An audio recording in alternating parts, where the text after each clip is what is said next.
If he got into the Kim Muir, if he snuck in off 144, 145, he'd be one of my better bets of the week. I think he's got an outstanding chance. Hello and welcome to the Let's Talk Racing YouTube channel. Andrew, it's that time. Cheltenham Festival time. We're going to zone in and it's the handicaps up first. Tricky races to solve, aren't they? Oh, absolutely. Terrible races to solve in some respects. Usually your punting week can kind of go well and go with you or go against you based off backing a handicap winner or two, but hopefully we'll dissect the races and hopefully find one or two that may be lurking at bigger prices. But we're really encouraged by the support that everyone's given us the last couple of videos. I think the last two videos have both gotten in excess of 300 likes, which is absolutely smashed it. Yeah, mental figures. So thanks to everyone that's got involved and has commented down below, has liked down below. If you could leave a like on this video, it would really help the channel. We're always trying to grow, especially with the Cheltenham month ahead of us. I suppose it's a really exciting month, and hopefully between myself or Josh we can pick the bones and maybe back a winner or two in the handicaps to make the week more worthwhile. Absolutely. I absolutely love looking at Cheltenham handicaps. They're probably the races I most look forward to at the festival, purely because it's more of a puzzle. You've got to work out weights, how well handicapped a horse is, etc., who will run in what race, and hopefully we can give you a few nuggets. Obviously, we're not going to tell you 9 out of 9 winners. If we did, then please do leave a like. But ultimately, this video is just there, giving you a rough guidance to what the bottom weight might be for a race, what the top weight, a few trends in there, and a few horses that we've got our eyes on, hopefully going into the week of Cheltenham and the big handicaps. And these aren't guaranteed to run in the races. Some horses are entered in multiple races, and unfortunately we're not in control of where they run. I'd love to be. There's been a few horses over the time, Andrew, where when you've gone, I'd love it to run in the county hurdle, ends up running in the Coral Cup and doesn't stay. Oh yeah, no, sometimes I feel race planning could be an easy job actually. Unfortunately it's a much more complicated job than people like ourselves will give it credit for, but sometimes you see visions in your own head. I'm sure we all have them, whether it's me or Josh or you guys in the comments or watching this video. You always have at least one or two horses that you've just got complete notions about every year. Oh, that's going to be the Martin Pipe horse, that's laid out for the Pertemps, that's going to win the Grand Annual, and hopefully, as I said earlier, if you can land one or two of those, you're really in for a good week. We are professional armchair jockeys. That is our job title. We'll start with the chases. We'll go from the chases to the hurdles, and we'll do it in distance order. So we'll start with the Grand Annual, move on to the Paddy Power Plate, or what was formerly the Brown Advisory, then the Ultima, and then the Kim Muir. So we'll start with the Grand Annual, Andrew, over 2 miles. I've worked this out over the last 5 years. The average bottom weight is about 138 to 140, and the average top weight is 153 and 155. So these are the handicap weights, the official ratings. Please keep these in mind when backing horses for the race. Tricky one to work out. This usually goes to Great Britain. I know Ireland have had good success in it in recent years, Chosen Mate especially last year. Any horses in here that particularly take your eye? It's a hard one, the Grand Annual, always. It's not a race I've had a massively brilliant record in years gone by, but I suppose you're looking at the likes of Gordon Elliott and especially the owners, you know, in terms of JP McManus, who's had a brilliant record in this race in years gone by. You're looking at those sort of trends to see whether any of them come together. I was quite sweet a couple of weeks on Aramax for this race. Obviously won the Boodles Juvenile Handicap Hurdle at this festival last year, but it was a very odd run and a poor run at the Dublin Racing Festival. He drifted a long way in the market and didn't really raise a gallop. He'd need to improve his jumping an awful lot, and if I'm being honest, that race smacked like they may step him up into the Brown Advisory, or the Paddy Power Chase as it's now called. We'll obviously get onto that in a minute or two, but he'd be one I would keep an eye on just if he did run in this race. I think he'll run a massive race no matter where he goes at the festival. And one over in England that I thought is a style of a real good improver and has some good form tied in with some of the better horses is Venetia Williams Ibleo, I believe it's pronounced. Has good form in there, was beaten at Cheltenham back in November by Sky Pirate. Sky Pirate's been an absolute revelation this year for John Joe O'Neill. I see he's favoured in the market. Josh, I assume he's not going to go. He's entered in the Kingmaker on the weekend. God, if he'd go close in the Kingmaker, he surely can't run in a Grand Annual. I think that's it. I didn't really understand why they ran at Warwick the last day, because he was off a mark of 145, which would have seemed ideal, especially having form at Cheltenham. He went to Warwick, he won impressively, he went up £7 and is now rated 152. I think they've... I don't really understand it whatsoever. They're not going to beat an Energumene and Shishkin in the Arkle. 2 miles seems his trip. He could exploit his handicap hurdle in the county maybe, but I'm not 100% sure. It's never ideal for me when you're a chaser reverting back to hurdling. So this would have been the perfect race. I don't know why they didn't just put him away for it. I can't blame them. They know much better than me. But I just thought that was particularly interesting, and I couldn't fancy him whatsoever, even though he is favourite for this. And I know the owner thinks that he will run here, so I don't know. Paul Nicholls has got a great record in the race, and at the start of the year, I quite fancied Mick Pasta, especially when he finished second to Shishkin at Kempton. But we've not seen him since. That would put me off slightly. The one horse that I really, really do like, and I've liked him from the weekend especially, we mentioned it on the past podcast, is Entucas for Joseph O'Brien. Joseph, JP, 18 to 1 he was, now into 14 to 1. I just really like this horse's chance. He's been so consistent this year. He was a good hurdler, finished second to some really nice horses, Envoy Allen being one of those. And he's now for a mark of 139. The British handicapper will put him up a few, maybe 3 or 4 to 142, 143, and I think that he is very well handicapped. And he's been a nearly horse all season. I've got a feeling it's been not a coincidence, and I think there is a bigger plan with this, and it could be the race at the festival for JP and for Joseph. So 14 to 1 out of all the handicaps, I'd probably say he is my most confident selection, even though it's the first race we're talking about. At 14 to 1, I really fancy him. I can't see him out of the places. He's so consistent, and I think there is a massive race in him. And look, he didn't win at the Dublin Racing Festival, but I think that he ran very, very well. So a big bold one early on. That'd be a great winner. The Grand Annual's moved, hasn't it, the day? So it's on Wednesday, I believe. It's now in the position of the Boodles handicap hurdle, with the Boodles moving on to the Tuesday in place of the novice handicap. There we go. Lots of changes. I've not kept up with them. We'll move on to the Brown Advisory, and now the Paddy Power plate over 2.5 miles or 2 miles and 5 furlongs. The average bottom weight in this is 137 to 139. And the average top weight is 155 to 158. Usually the winners are like probably 140 to 149 rated horses that are well handicapped. Do you see any in here?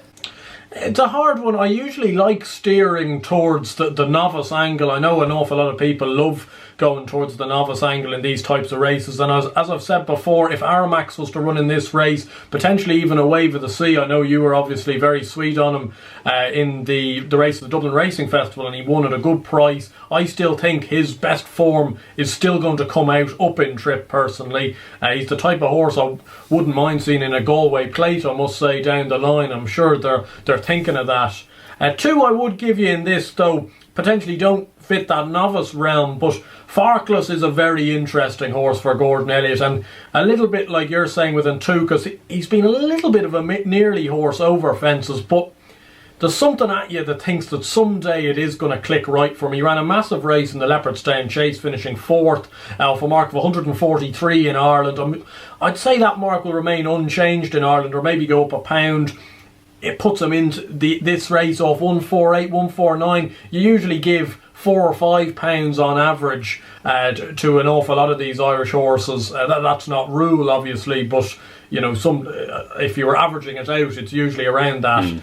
I think he's got a decent pot in him. 2 mile 5, I think, is his trip really at this stage. He was obviously a Triumph Hurdle winner a couple of years ago, so he's got good back form in there. I think he could run a good race. And he was one of my biggest shouts for the festival last year, and I know it's going to be a very tough ask, but it was great to see Harry Whittington train a winner. I know he's had a desperate year in his yard. He's had a bug in there. There was problems with the sanitisation due to COVID and stuff like that. But if Simply the Bets was to run in this off 157, I think he's a better horse than Imperial Aura. And Imperial Aura's third favourite in the Ryanair, I believe. He might just have a big race in him. He must go to if he's going to run at Cheltenham, it will be in this race. He's 33-1.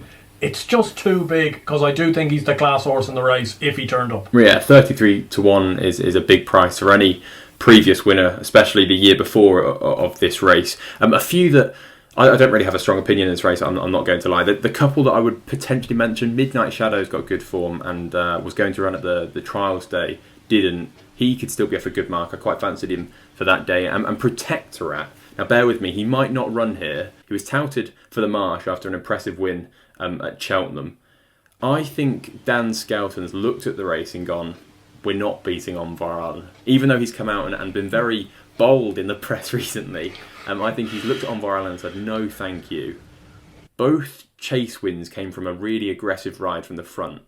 And then last day at Wincanton, he dropped him in second. Potentially, all I'm saying is he disappointed that day. Could he be off a nice mark and then they jump in this over 2.5, same distance as when he won at Cheltenham? As a novice, lightly race, could potentially improve. Maybe. It could be something to think about, but I wouldn't be too confident with that. It's a tricky race to call, and Andrew picked the winner last year, so he's probably the man to follow in this year.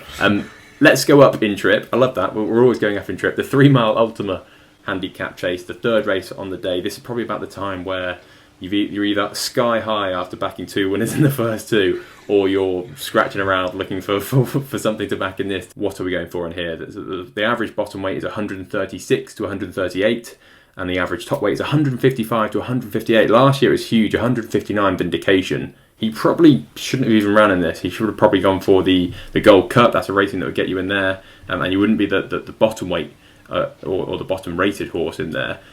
Any in this that you particularly like? There's a few in there. Iscaria 10, Dicky Diver, Drashel, Dasher, and Jerry's back. What do you think? Yeah, very hard race again, and another race that the English have an excellent record in. Does that stop me from backing Irish horses in it? No, it doesn't, but still the English horses do have a firm grip on this, and it's also a race that's thrown up a lot of horses that can run well back to back. I think it's one of the few handicaps where you can get sometimes back to back winners. Untomper 2 did it a couple of years ago for the Pipes. Iscaria 10, I think he's been backed into favouritism for this race. I think that's off the back of the fact that he's gone above the ceiling for the Kim Muir. The story sorry for interrupting you. The story of the Iscaria 10 is with 15th in the Martin Pipe, and Gordon Elliott at the start of the season said that he's the horse to follow. So instantly you sort of go, oh, here we go. We need to note that one down. He finished behind Monkfish on his first start over fences. He then wins a Thurles beginner chase really impressively, and he finished second to that Elcat de Rear the other day. I've probably butchered the pronunciation of that. It was more so your butchering of Thurles there that was amusing, really. You've obviously been watching too much of Ed Chamberlain and with his Thurles. Yeah, but it's Thurles. Hit it sharp. There we go. We'll keep that one in the notebook for next time. Gordon always has a plan for these horses. He always has a plan. He's one of the trainers that really targets the Cheltenham Handicaps. I say Willie Mullins almost falls back on them, whether Gordon targets these from the start of the season. And he probably would have targeted the Kim Muir, but that's a 0 to 145. We'll get onto that after. He won't be handicapped for that. I think he's been given 147, so he's out of that race. He's also got Galvin and Coco Beach in the 4-miler. So this sort of seems the one where he could slot in. Gordon doesn't have a massively strong hand in the race already. So he is an interesting one. Yeah, he is, and I see the angle behind it, but with both himself and Dicky Diver, I'm really not sure in an Ultima handicap chase you could be too confident backing horses with such little amount of chase experience. I know I was saying earlier with novices, but the majority of novices that are running in these handicaps have actually run, 4 or 5 times and have perhaps failed to cut it at grade 1 level. I know you were mentioning Protectorat there. Like, he'd be going into a Paddy Parr chase there off the back of 3 or 4 chase runs. Iscaria 10's only run 3 times over fences. Dicky Diver only 1 time over fences. Like, I don't know whether this is some master plot that I've missed out on, but he just seems to be hard to train, and he wouldn't be for me. Scarry at 10, he's just too short at the moment. As I say, it wouldn't be a race I'd have a massive play in, but it's a race that has thrown up horses that can run well back to back, and at the moment, scanning through the market, I believe last year's first and third are probably a little bit overpriced. The Conditional's 22 to 1 and Discorama's 25 to 1. The Conditional's £10 up on what he was last year when he won the race, but I thought he won the race snug because he made a bad mistake at 2 out, still won the race quite impressively. And Discorama was third. He's still off the same mark. Second and third in the last 3 Cheltenham Festivals. Probably unlikely to get his head in front, but likely to run a good race. And I'd take the 2 of them at each way prices rather than, I suppose, plunging in on a horse with very little chasing experience. Interesting you say that. I've gone for the not the first and third. I've gone for the first and second. Kildesart 25 to 1 with Unibet. I think each way he'll definitely go for the race. He's a good horse, very consistent. Unlucky in the race last year. I did back him, so it might be a bit of bias. But I do think the Conditional and Kildesart can both run massive races again. So I'm fully with you there, Andrew. Following the form from last year, I think that's important, and hopefully we found the winner there. We move on to the Kim Muir Handicap Chase, often obviously an amateur riders race. I'm not sure what the situation will be with amateur riders this year round. Another very competitive handicap chase, and as we alluded to earlier in the video, this is a 0 to 145, so the average bottom weight's around 133 to 135, and obviously the top weight, usually you do have a couple at that ceiling of 144 or 145. The Irish have a good record in this race. Gordon Elliott has a very good record in this race. I quite like a Gordon Elliott horse for this race if he does get in. But Josh, I'll come to you first. What do you fancy? Well, I picked the winner of the race last year, Milan Native at 14 to 1, so I'm looking to make it back to back. The issue is I quite like the horse that you like, so I think we're both going to make quite good cases, but I'll let you go first. Well, that's very generous of you. You're obviously feeling pity. You've backed away with the sea. You're on cloud 9 now. 14 to 1 winners coming out of your ears. You need to throw me a bone. I like Run Wild Fred in this. He's got a mark in Ireland of 140, so we are a little bit scraping it in terms of he may be 145, 144, which would be absolutely ideal. If he goes over to that 146, we're in trouble, obviously. But he was a brilliant second in the Thyestes last time out to Cocoa Beach, who was a very well handicapped horse. I know quite a few people actually quite fancied Cocoa Beach for this race, but he obviously went and blew his chances. He'd have a chance in the National Hunt Chase if he does go down that route. But he jumped an awful lot better, Run Wild Fred, on his big first handicap debut. He had good novice hurdle form last year, winning a Grade 3, beating Lord Royal, who's a well-regarded horse of Willie Mullins.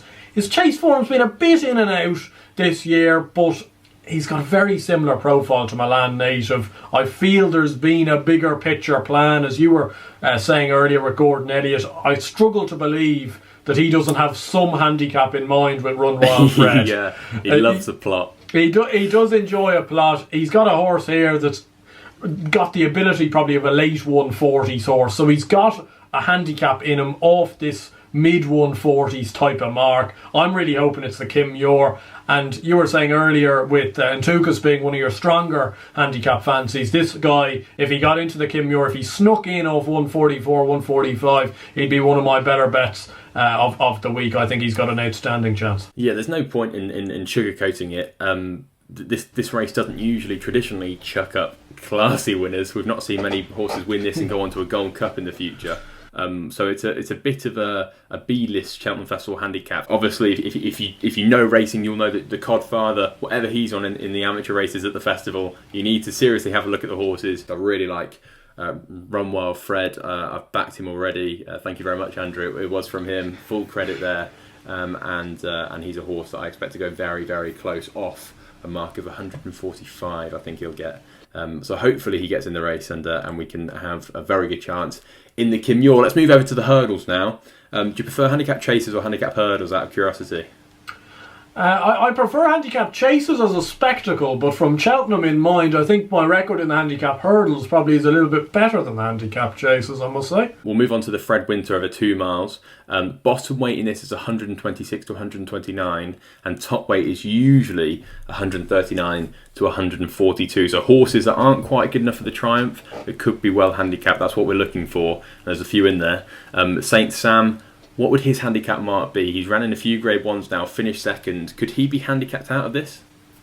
It would be certainly near enough the top of the weights. You'd have to think he'd probably be in off that 140 to 142, 143 sort of mark.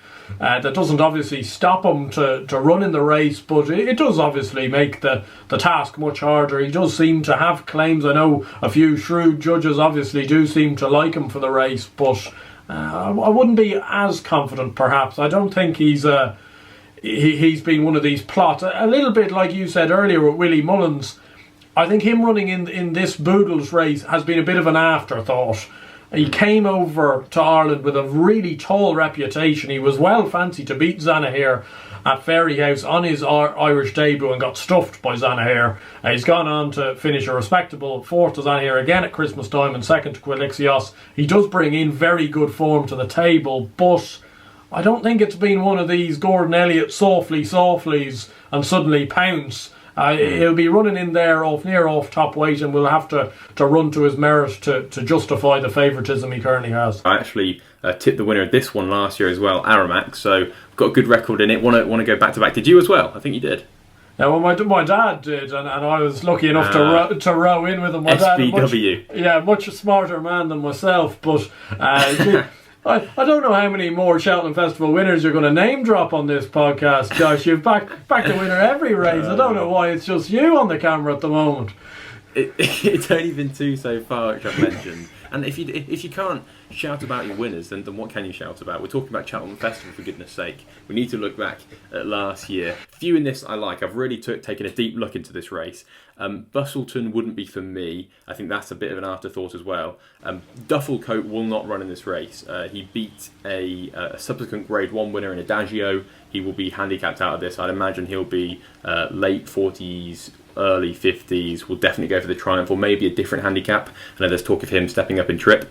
But the 2 horses that I quite like are big prices, and I'd back them both non-runner no bet if you can. The one would be Palm Beach for Joseph O'Brien, a JP horse again. Joseph won the race with Band of Outlaws a couple of years ago, and this horse followed a similar path to him. He's run 3 times. He's not won, but he finished second every single time. So maybe there's a longer term target for him. He finished second in the race at Christmas that Band of Outlaws won before going on to win this. So if you're a follower of trends and where trainers like to take their horses for long term and different paths that a horse can go down, I just think that he could be well handicapped. I'd imagine he'll be off a low 130s, maybe even a high 120s, and I think that he could go particularly close given he's not won yet. And he does have plenty of experience. He's ran in 3 big field races, and that will only help him in this. And then the other one is Riviere de Tel for Gordon Elliott. Gordon also has a good record in the race. He won it last year with Aramax. She's 16 to 1, non-runner no bet. And at the start of the season, I was told that Gordon and the Morans had a horse called Damage Control, which came off the flat from Andrew Boulding. He jumped 1 hurdle, unfortunately, at Fairyhouse and lost his life. So that was really damaging for them. I'd imagine it's obviously horrible every single time that happens. But he was targeted at this race. Then a couple of weeks later, this mare comes out, or the filly, and she pops up and absolutely bolts up at Punchestown before finishing second against the Elders at Navan last time out when extremely keen. She's off a mark of 133. I think if she runs here, she can exploit that. I think she's very well handicapped. Gordon has entered a couple of these horses over in England to see what mark they would get, and she got 133. So that is interesting. So she could be one that's of interest. Do you have one in this that catches your eye at all, or are we going to be ABW wait till the last minute?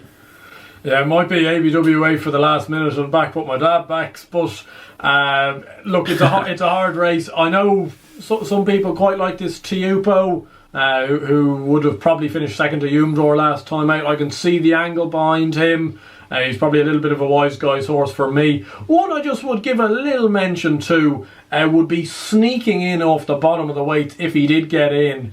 Is another Joseph O'Brien horse called Druid's Altar. Who's currently available at 33 to 1 non-runner no bet, so it's a massive price.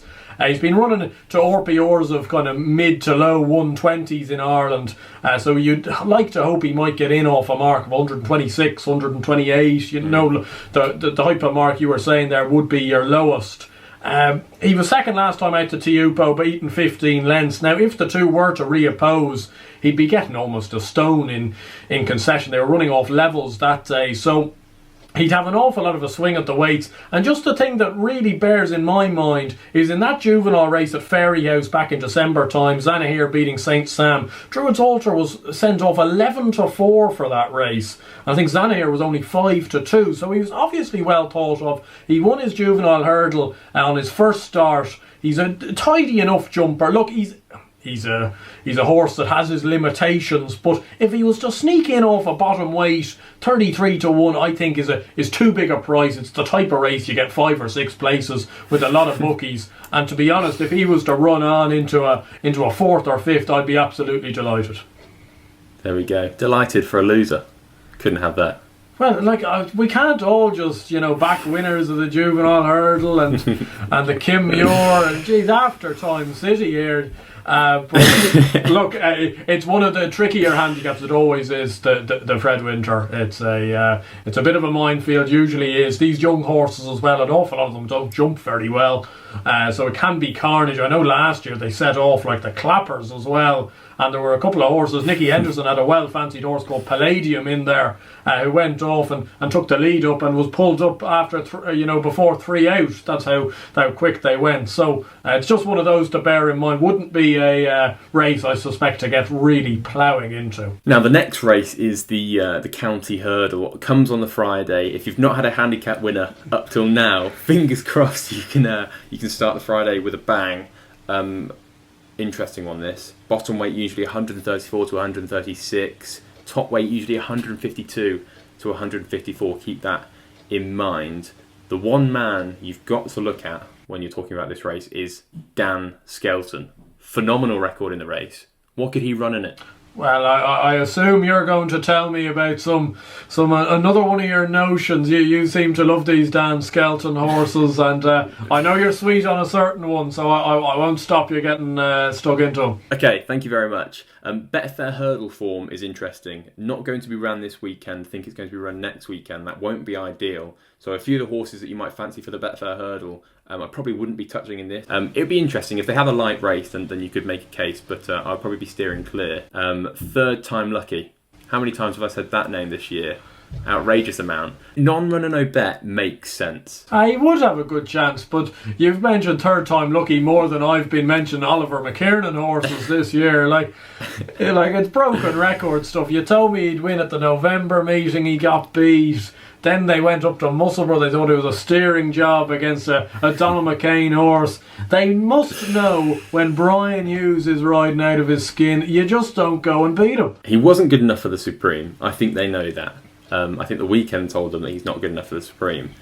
He didn't have a Betfair hurdle entry. I thought they would either scoop up one of the two handicaps, so either the Betfair hurdle or the county. I thought he was good enough and well handicapped enough to do so. He was disappointing at the weekend, I'm not going to lie. If he'd jumped better, could he have got closer? Probably. He's got a rating of 144. That could change when the weights come out on Monday. So I reckon he could potentially be dropped a couple of pounds given the run. Wouldn't be massively confident that would happen.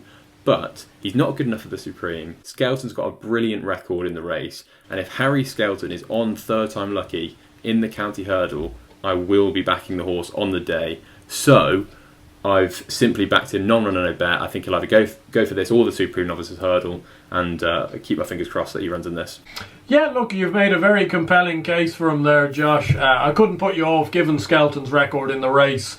Another man to obviously watch out for in this race is our master, Willie Mullins. He usually sends one or two at this. He obviously sent the incredibly well handicapped Saint-Ouen to this race, and one to certainly bear in mind. I don't know whether it's almost too good to be true with this setup, but he's got a very similar horse called Capodanno this year, who was actually beaten in the exact same amateur riders maiden hurdle. Sam Wall was beaten in Clonmel. He's then gone on to win a fairly run-of-the-mill maiden hurdle, and as a result he was actually meant to run at Thurles today before the card was abandoned through snow in a rated novice hurdle against some nice enough types. It would have been interesting to see how he'd have fared in that. He's just one to bear in mind. You're saying the Betfair hurdle, you know, obviously if horses go on and win that or go close in that, they mightn't have a great chance in this. I'm really hoping that they actually dodge the Betfair hurdle completely with Edwardstone, Alan King's horse. I really like him. I think, like yourself, with Third Time Lucky, I just think he's got one of these big handicaps in him. He's a lovely horse. He ran a good race when finishing 6th in the Supreme last year. He's got graded novice hurdle form from last year, some good form this year, was very impressive on his last start. I think wherever he goes, whether it is in a Betfair hurdle or a county hurdle, he'd have to have a chance. And then just one mention for a horse very close to my heart, trained by a small Irishman in Paddy Corkery, Master McShee. If he turned up in this race, you'd have to give him a good chance. He's 20 to 1 non-runner, no bet. He's got a mark of 143 in Ireland. You'd like to hope he actually wouldn't get stung too much for that. I do have a small theory that these smaller trainers sometimes don't get maybe quite as much tax as maybe a Willie Mullins horse might. You might see him in here off 146, 147. If he ran in this race, he's got a massive handicap in him. He's a really good horse. He ran maybe a little bit below my expectations in the Grade 1 Chanel Pharma novice hurdle at Leopardstown in the Dublin Racing Festival, but back to his Cork form with second to Appreciated and then beating Ferryhill running a maiden hurdle. He hacked up in a handicap at Leopardstown over Christmas. If he was to run here, he'd have an absolutely massive chance, because he's certainly got a big handicap in him. Speaking about winners, I must tell everyone that I did back Sam Waugh in the race last year at the morning price as well, not the gambled in price. So finally getting one back. It must be Josh 5, myself 1 here in terms of bragging rights. But I thought, anyway, some decent enough form in the county hurdle. It would be one of my better handicaps, to be fair, throughout the week. Moving on up to the Martin Pipe handicap hurdle, and over 2.5 miles, usually for conditional jockeys, for conditional jockeys, it's the boys' race. In honour of Martin Pipe, who obviously was so superb in these festival handicaps, probably before our day, Josh. But I think the viewers really want to know, and I'm hoping for a bit of a Twitter clip. I want you to just describe emotions from the 2 furlong point home in the 2020 renewal of the Martin Pipe, given the backstory. So, the backstory was, if you didn't know, Column of Fire was my horse. Really quite liked him before the Dublin Racing Festival, and he ran in a 3-mile handicap hurdle, and I had my eye on him, and he finished 3rd. And the moment that he crossed the line, I turned to Andrew and said, that is going to win the Martin Pipe. He was 16 to 1 at the time. I put him up in the Racing Post. And then and the day comes and he's 5 to 1 favourite. So I'm going, here we go. This could be the one. This could be the one where Josh finishes the week with a bang. Had a good week up until then. And if you hadn't followed us on Twitter already, it's all linked down below. That's where we tip the horses. That's where our final selections always are. Anyway, we get to the start of the race. I'm feeling quite confident. I really like this horse of the race. At 5 to 1, in from 16s, and he travels well during the race, jumps well, and makes a move up on the outside, coming down the hill, and then really kicks on at the bottom of the hill, coming to the last. And as he's running up to the last, I've bolted down to the front. In front of the rails. I've deserted everyone I was with. I deserted Andrew. I deserted all my family. Bolted down to the start of the rails, cheering, jumping. One of those loonies that you see throwing his paper up in the air, going mental. Someone should have recorded it. It would have been brilliant. Come down to the to the last, screaming, and then falls. And I went straight onto my knees. I had my head in my hands. It was almost like someone had just ran over my favourite pet. It really was that horrible, gutting feeling. The horse was okay, which is brilliant, and it's never nice to see any horse fall. But in that moment, my whole world just sank, and it was horrible. And he's a horse that still remains in the heart to this day. but I let go of him because of that.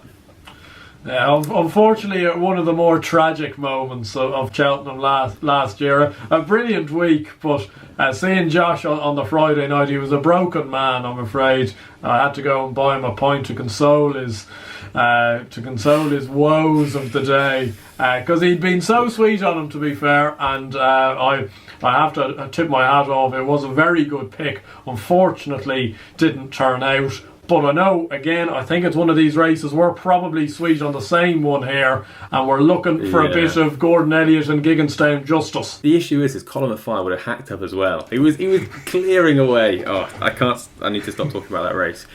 We do agree on this one. Wide receiver. I think the cat is out the bag with him. He's 11-1 favourite. He was shorter than that, but after the run of the weekend, he's drifted a little. Now, why do you think he's drifted? Because as an Ante-Post backer, I was quite happy with the ride that Robbie Power gave him. Yeah, I'm not sure. I don't know whether it's because he's obviously gotten the rating of 136 over in England. He was another one of these Gordon Elliott horses that was, entered over in Musselburgh, I believe it was, to get a rating and to get a feel for where he was.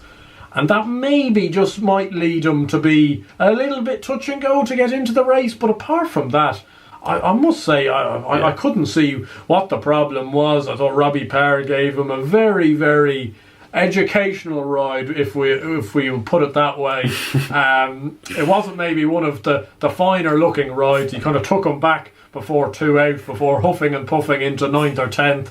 I think that was exactly what the doctor ordered, really. And he just seemed to be the one for this race. As you say, the cat is completely out of the bag.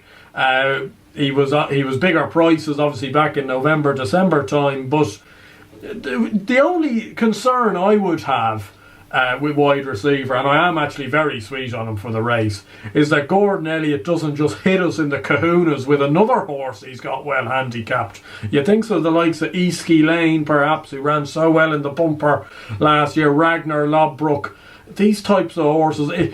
I honestly think the only way wide receivers getting beat is if some other Gordon Elliott hag comes up and does us on the line, and it will be me and Josh side by side this time, with our head in our hands, thinking about what might have been.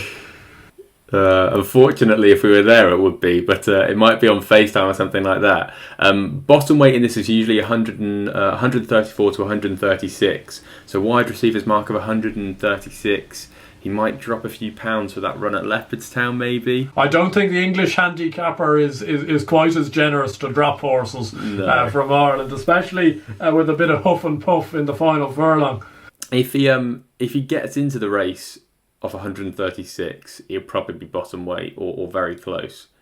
He's going to have a huge chance. This is the one horse, other than Antukas, that I'd be most excited about. I've backed him at 25-1 for any race at the festival. And that's looking pretty. So hopefully he gets the job done. Let's move on to the 2 miles and 5 furlong Coral Cup. Now, if you can pick the winner of this, you are a far better tipster than me, far better tipster than Andrew.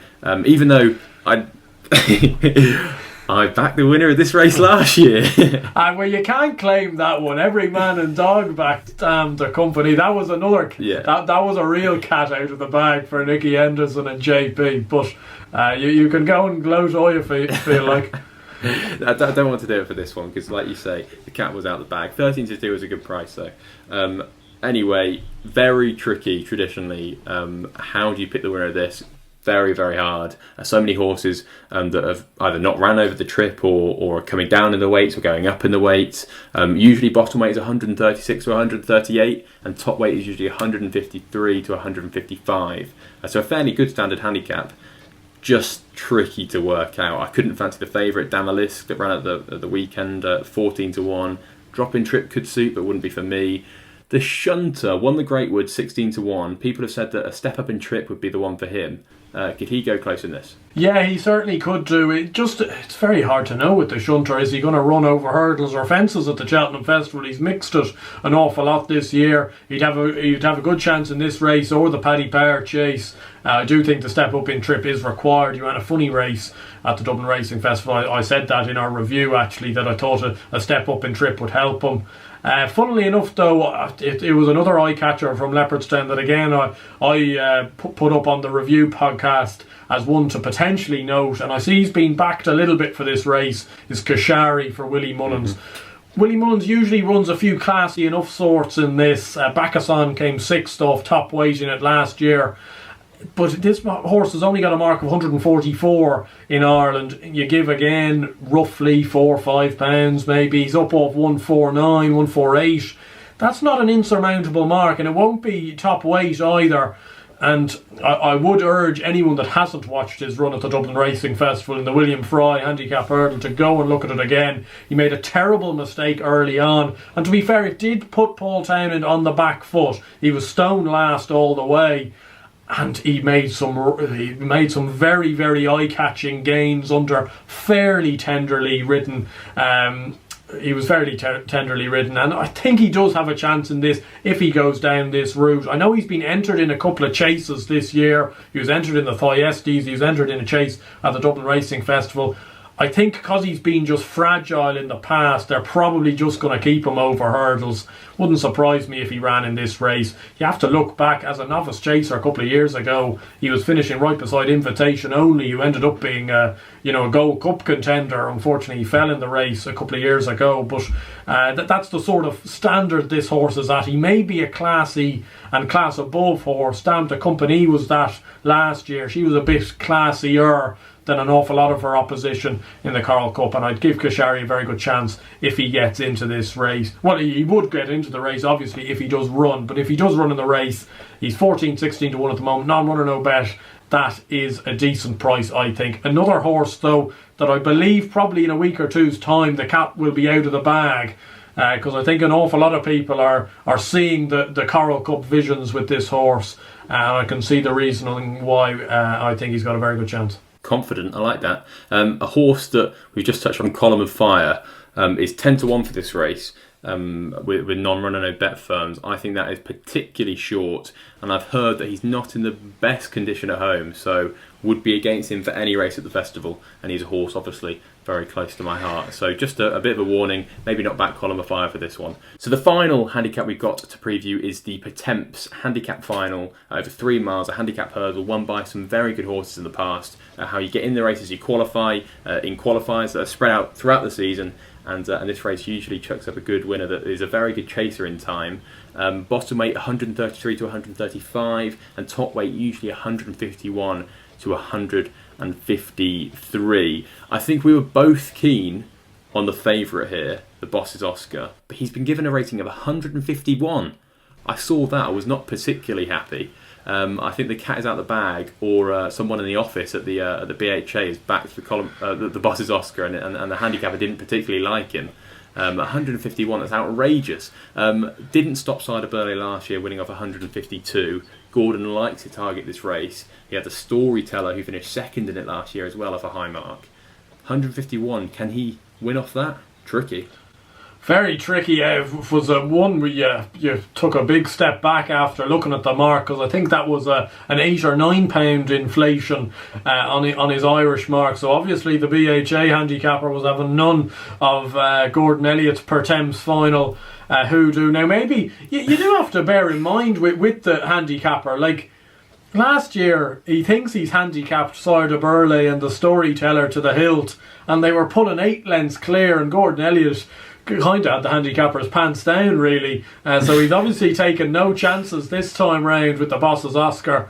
I was a bit surprised with his run over Christmas, I must say. It was a late jockey replacement. Brian Cooper was on. Brian Cooper's a very good rider, but it was as if Brian didn't quite get the memo really, because I thought he'd be given a very another one of these tenderly ridden rides and come 5th or 6th like they've done in years gone by with Cider Burley and the Storyteller in that exact Pertemps qualifier. But they gave the race a good rattle and actually just only got beaten a half length in second, and as a result they've now been given this big mark, and I don't know whether it is him out of contention really. I don't want it to be the case because I have backed him at bigger prices, but I'm not so sure he is quite as good as a Cider Burley. I'm not quite sure he maybe is as good as a 151 rating in this race. What are your thoughts, Josh? Yeah, I did particularly like the handicapper when I saw that 151.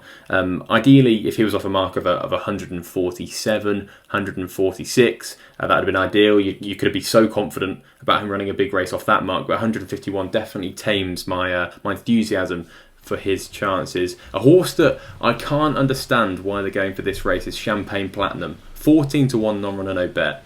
They're desperate to get him qualified for this. I think he's entered at Exeter that was rearranged or going to be rearranged. They've entered in every single Pertemps qualifier I think that's been available. Unfortunately, the ground's not meant that they can run. But I thought off his reappearance, a fast-paced 2.5 would really suit him. I really just don't understand the thinking behind this. I think I particularly like him in a Coral Cup. Interesting to see where he goes. If they don't qualify, maybe he will go to the Coral Cup, but they seem keen on getting him over 3. So Nicky Henderson knows more than me, but at the start of the show when we said, please run in these races and the ones that we want, that doesn't always happen. So yeah, tricky one to work out. Other than the Boss's Oscar, which one takes your eye in this, if any?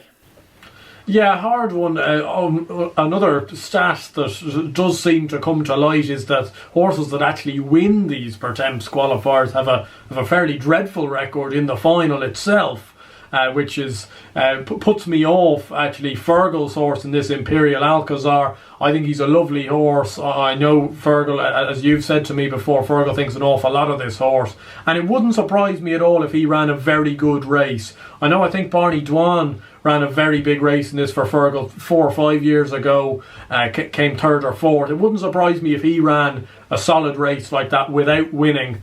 And you've got your 3rd time lucky plug in for the day, so I'm going to get my plug in for one of my more esteemed trainers, of course. And he mightn't run, he really mightn't run, but if Oliver McKiernan does decide to bring unexpected depth over to this race, I think he would have an each way chance. He's off 141 in Ireland, more than likely going to be in off 145, 146, that sort of mark that you were hoping the Boss's Oscar might be on. He was 3rd in the race with the Boss's Oscar and Dandy Mag at Christmas, which got him qualified. He then ran a really, really good 2nd in the William Fry Handicap Hurdle at the Dublin Racing Festival. He's a lovely horse.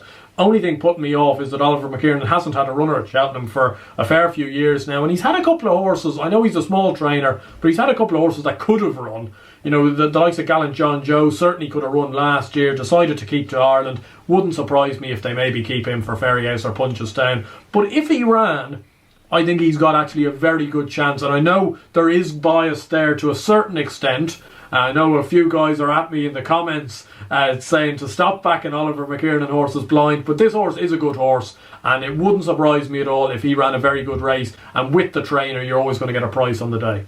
I did think he was eye-catching as well at the Dublin Racing Festival. So that concludes our handicap preview. Obviously, a lot can change between now and the festival, so don't go putting the mortgage on anything we've said there. And I suppose you're probably smart enough not to do that anyway, looking at the two of us. But we're looking forward to going into some of the other races at the Cheltenham Festival. But before we go, Andrew, we did put a tweet out on Let's Talk Racing, at Let's Talk Racing. And you can go and follow it and get involved in future episodes. But we said, which specific horses in mind would you like us to talk about? Now I'm going to riddle through a few names, and I just want you to give me a very short 1-sentence case, or if you don't like the horse, let me know for a few. Is that okay? That's very good, yeah. Cocoa Beach Ultima. I would think he'll run in the National Hunt Chase. Glorious Zoff Boodles. Gordon Elliott has a decent record in the race. It wouldn't surprise me if he ran a good race at a price, but wouldn't really for me. Would need to brush up his jumping a lot. Embittered Grand Annual. Yeah, there's been an awful lot of people that have made a case for this. I think there's better handicapped horses out there though. Where is Gavinaco going? Martin Piper, Coral Cup would have a chance in either. Farkless, we touched on him earlier.